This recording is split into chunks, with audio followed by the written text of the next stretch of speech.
So hello guys, welcome to grade upgrade. So last time हम लोगों ने Coulomb's law के बारे में पढ़ा था, तो अगर आप लोगों ने वो वीडियो अभी तक नहीं देखा हो तो आपको डिस्क्रिप्शन में लिंक मिल जाएगा, तो प्लेलिस्ट में जाकर देख लेना। प्लेलिस्ट में कूलम्स लॉ मिल जाएगा, ठीक है। उसके बाद ये वीडियो देखना। तो आज का जो हमारा टॉपिक है वो हम लोग का रिलेटिव परमिटिविटी। क्या है? Relative permittivity.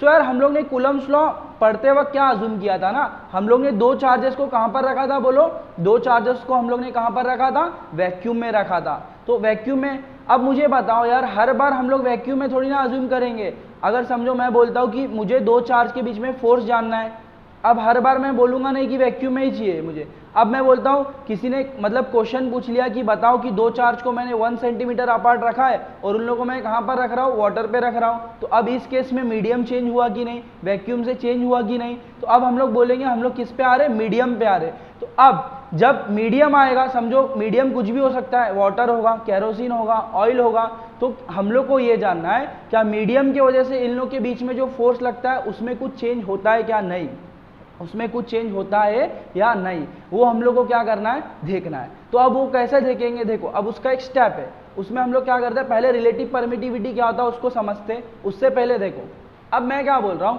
अगर समझो हम लोग ने बोला था कूलम्स लॉ में, अगर मेरे चार्जेस को मैंने कहां पर रखा है? बोलो, वैक्यूम में रखा है। तो बताओ मेरा जो फोर्स का वैल्यू होगा वो कितना होगा? F vacuum is equals to 1/4 pi epsilon naught into, अगर दो चार्जेस Q1 Q2 अज्यूम करते और उन लोगों को हम लोग ने कितने डिस्टेंस पे रखा है?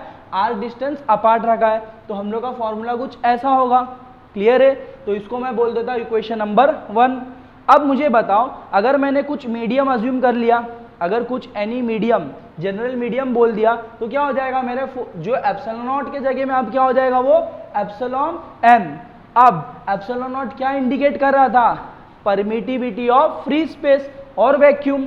अब एप्सिलॉन m क्या बताएगा हम लोग को? Permittivity of medium in which we are finding the force.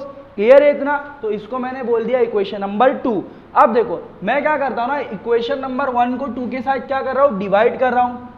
सो देखो हम लोग को क्या मिलेगा, अब जैसे मैंने इसको डिवाइड किया तो देखो 1/4 पाई कैंसल आउट हो जाएगा, और Q1 Q2 इधर भी Q1 Q2 और R² कैंसिल हो जाएगा।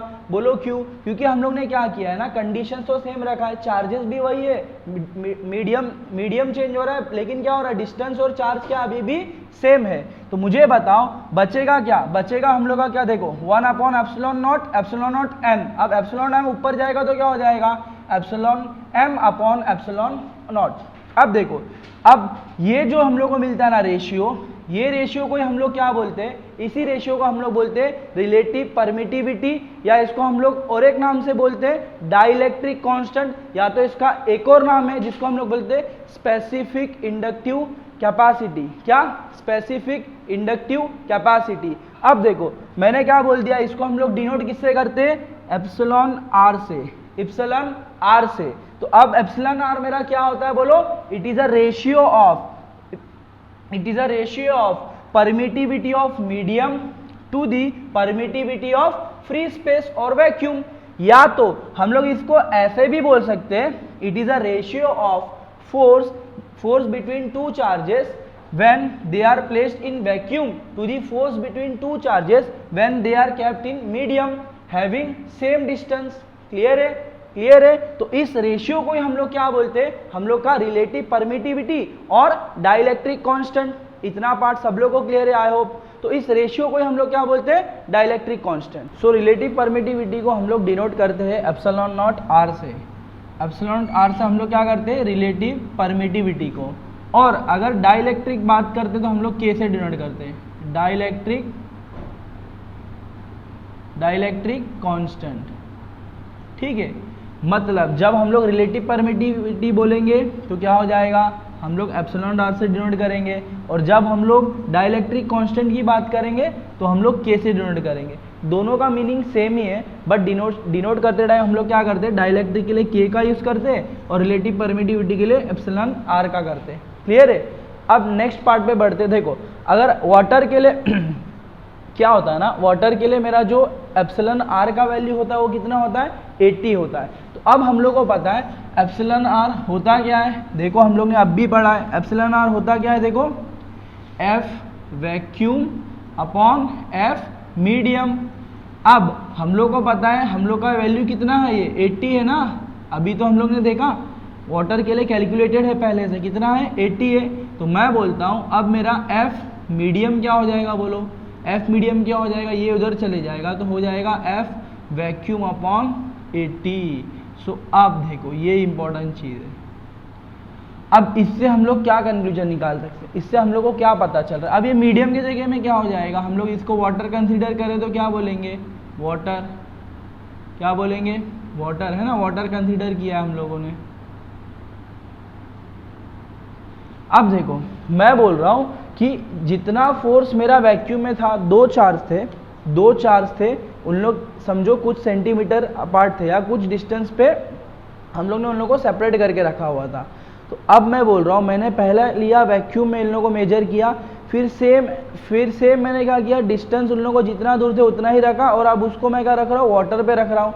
अब मैंने क्या नोटिस किया ना, देखो अगर मेरा वैक्यूम में, इसका मतलब क्या है, जो वैल्यू वैक्यूम में था ना, अब वो वाटर में कितना हो जा रहा है, डिवाइड बाय 80। इसका मतलब देखो अगर समझो मैं बोलता हूँ वैक्यूम में किसी चार्ज के बीच में दो, मेरा 80 न्यूटन का फोर्स था, तो अब वाटर में कितना हो जाएगा, डिवाइड बाय 80, मतलब कितना हो जाएगा, बोलो 1 न्यूटन। समझ रहे हो, मतलब अगर दो चार्ज के बीच में वैक्यूम में 8 न्यूटन का फोर्स लग रहा है आपस में, तो वाटर में आ जाएगा, मीडियम चेंज होने के बाद अगर वाटर हो गया तो वाटर में कितना फोर्स हो जाएगा, वो 80 न्यूटन से कितना हो जाएगा, 1 न्यूटन। सो इससे हम लोग को ये पता चल रहा है, वी कैन कंक्लूड दैट अगर मीडियम आ जाता है, अगर मीडियम आ जाता है, वैक्यूम से हम लोग मीडियम में जाएंगे, तो मीडियम क्या करता है, बोलो मीडियम क्या करता है, बोलो रिड्यूस करता है किसको, फोर्स को, किसके बीच में, पार्टिकल के बीच में। तो हम लोग नोट पॉइंट में क्या बोलेंगे, बोलो सबसे important, a material medium reduces the force between charges, कितने से रिड्यूस करता है, by a factor of epsilon R. अब ये वैल्यू 80 था जिसका वाटर के लिए 80 था, तो अगर समझो 20 रहता तो 20 से डिक्रीज होता, तो हम लोग बोलेंगे by a factor of epsilon R. इतना आई होप इतना सब लोग को क्लियर हुआ होगा। तो what is relative permittivity, it is a ratio of force in vacuum to the force in medium, or also we can say that it is a ratio of epsilon permittivity of medium to the permittivity of free space। इतना सबको clear है, चलो। So this was our relative permittivity. अब एक बात आता है, क्या रिलेटिव परमिटिविटी का कुछ यूनिट होगा, अब बोलो होगा या नहीं। देखो यार सिंपल है, अब ये भी मेरा एक यूनिट में, ये भी मेरा सेम यूनिट में, तो अगर मेरा क्या हो जाएगा, सेम क्वांटिटी का रेशियो लेते हैं तो हम लोग का कभी भी क्या मिलता है, यूनिट उन लोगों का कैंसिल हो जाता है, तो हम लोग बोलेंगे relative permittivity is a unitless quantity. Clear है। So this was our relative permittivity. So अब नेक्स्ट वीडियो में हम लोग क्या स्टार्ट करने वाले, नेक्स्ट वीडियो में हम लोग स्टार्ट करेंगे इलेक्ट्रिक फील्ड और इलेक्ट्रिक लाइन्स ऑफ फोर्स के बारे में पढ़ेंगे। क्लियर है, जिसका आप लोग को लिंक डिस्क्रिप्शन में मिल जाएगा, हम लोग का प्लेलिस्ट है उसमें आप लोगों को वीडियो मिल जाएगा। क्लियर है।